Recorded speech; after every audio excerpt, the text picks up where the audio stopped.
Di zaman ini merupakan era yang sudah modern. Namun sayangnya, terdapat banyak pemimpin melakukan banyak penyimpangan. Kualitas dari seorang pemimpin dapat dilihat dari caranya berperilaku, karakter, dan sikap terhadap objek yang dipimpinnya.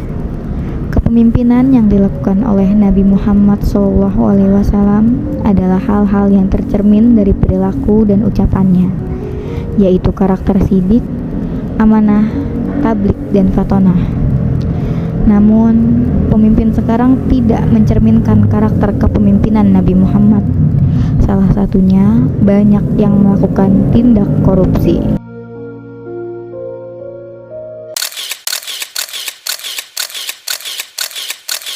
Ada informasi dari Komisi Pemberantasan Korupsi atau KPK yang menetapkan mantan Menteri Pertanian Syahrul Yassin Limpo sebagai tersangka dugaan korupsi di Kementerian Pertanian. Ada 3 orang yang ditetapkan sebagai tersangka oleh Komisi Pemberantasan Korupsi. Mereka dikenai pasal pemerasan, gratifikasi, dan pencucian uang dalam proses hukum di Kementan RI.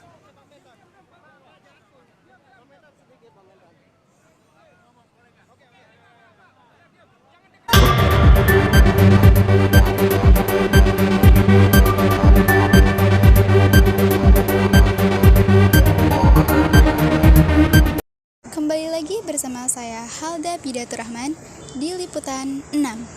Korupsi bukanlah hal yang baru di negeri ini, mulai dari rakyat kecil, kepala desa, wakil rakyat, bahkan pejabat negara. Bagaimana tidak, korupsi telah menjadi santapan sehari-hari mereka, walaupun mungkin tidak semuanya terlibat. Korupsi belakangan ini telah menjadi hobi sebagian besar wakil rakyat. Banyak pejabat tinggi yang tersandung kasus korupsi mulai dari jutaan, ratusan, hingga miliaran rupiah. Seperti yang baru terjadi saat ini, kasus korupsi yang dilakukan oleh Syahrul Yassin Limpo selaku mantan Menteri Pertanian.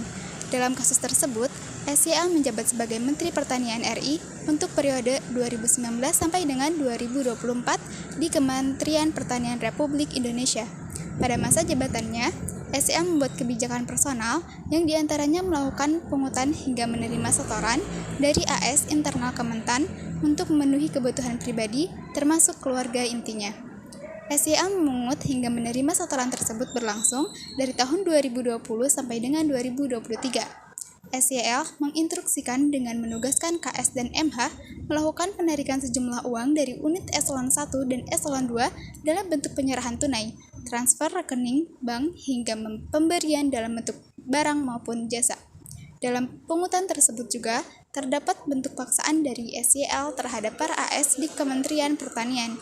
Penggunaan uang dari SYL yang juga diketahui KS dan MH antara lain untuk pembayaran cicilan kartu kredit, cicilan pembelian mobil apart milik SYL, perbaikan rumah pribadi, tiket pesawat bagi keluarga, hingga pengobatan dan perawatan wajah bagi keluarga yang nilainya miliaran rupiah.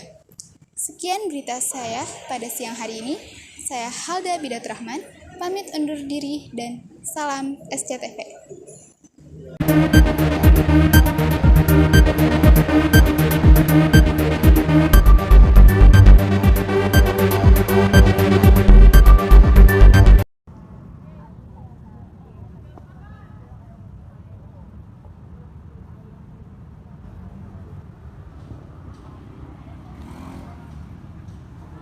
Ternyata pejabat kita banyak banget ya yang korupsi. Kira-kira gimana caranya biar kita terhindar dari korupsi? Gini nih caranya. Solusi untuk kasus korupsi SYL yaitu dengan menanamkan karakter yang dicontohkan oleh Nabi. Salah satunya ada sifat amanah dengan mencegah penerimaan suap dan menekankan kejujuran. Lalu berpolitik dengan transparansi yang melaksanakan kinerja secara terbuka kepada masyarakat seperti sifat tablik. Dalam Islam, landasan hukum bagi orang yang melakukan korupsi yaitu diambil berdasarkan kitabullah, sunnah, dan ijtihad.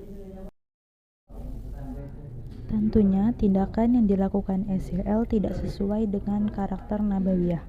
Dampak dari kasus tersebut merugikan negara dan masyarakat karena menyalahgunakan dana negara untuk kepentingan pribadi.